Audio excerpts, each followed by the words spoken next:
Okay, as a libertarian socialist, right, as you would know, workers controlling the means of production, right, that's just like an economic thing.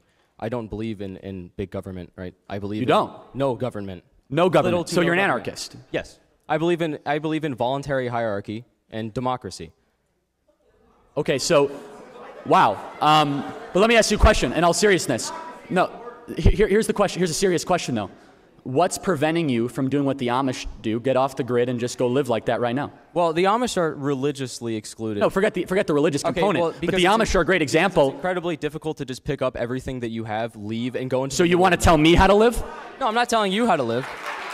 No. You are, because you're arguing for a governmental structure.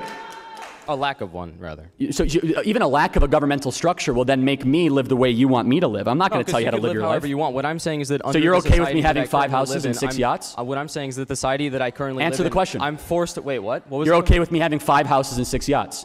I'm not okay with you having them as if you are not using them. Oh, not you. So all of a sudden you're now telling me how to live my life. I'm never going to tell you how to live your life, my friend. Why are you telling me how to live mine? What I'm saying is that there are people that are literally starving, and that if you had extra houses and they literally just came and occupied the houses that you are not using, they are justified because you are being a massive asshole. Being a massive asshole to not... So if someone forcefully takes away something that is sedentary, not being used in that purpose, it is a rightful means of theft. Yes. Wow. Yes. So you don't believe in private property rights? No, I do not. You don't believe in private property rights, so we're getting somewhere. So you're not a libertarian, my friend. Libertarians believe... I'm not a libertarian in the American... I'm not a libertarian in the capitalist sense. I'm not a libertarian in the American sense. So stop using the word, because you're anything but it.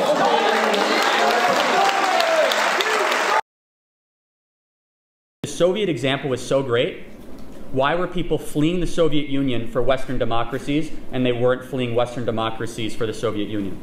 Yeah, I don't defend the generation of the Soviet Union. As I was pointing forward, Lenin and Trotsky, they pointed out that the revolution was international, that it was contained within a single nation. It wasn't contained. You tried it in Afghanistan, you tried it in Ukraine, you tried it in Lithuania, you tried it in Latvia, you tried it in Zimbabwe, you tried it in Cuba, you tried it in Central America, you tried it all throughout the... What are you talking about?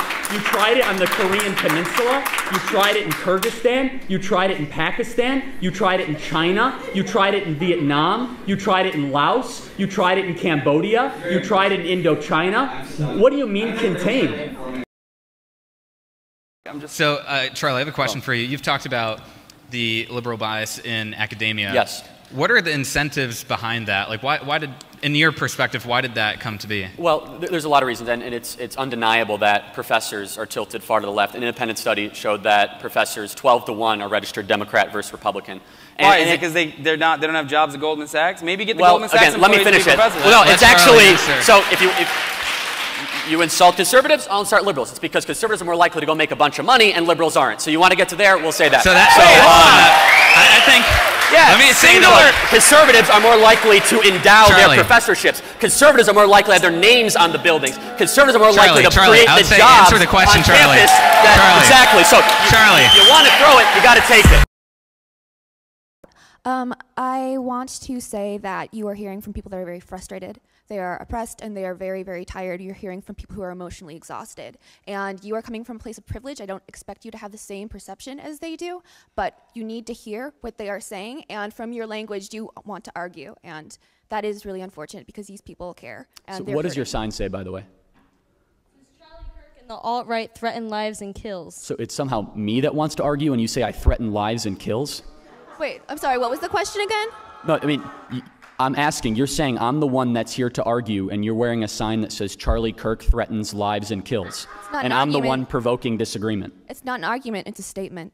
Also... No, you accuse me of wanting to argue with people, and I'm saying you're the one wearing a sign accusing me of threatening lives and killing. I've been sitting there this whole time listening to you. I have not been the one that has been calling out. I ask that you give me the opportunity to listen to me as I have listened to you. I asked you a question. So go ahead. You got the floor. Thank you. I will say this. I will say that you use the name of God, and God is not with you, and you are a false prophet. And to those that...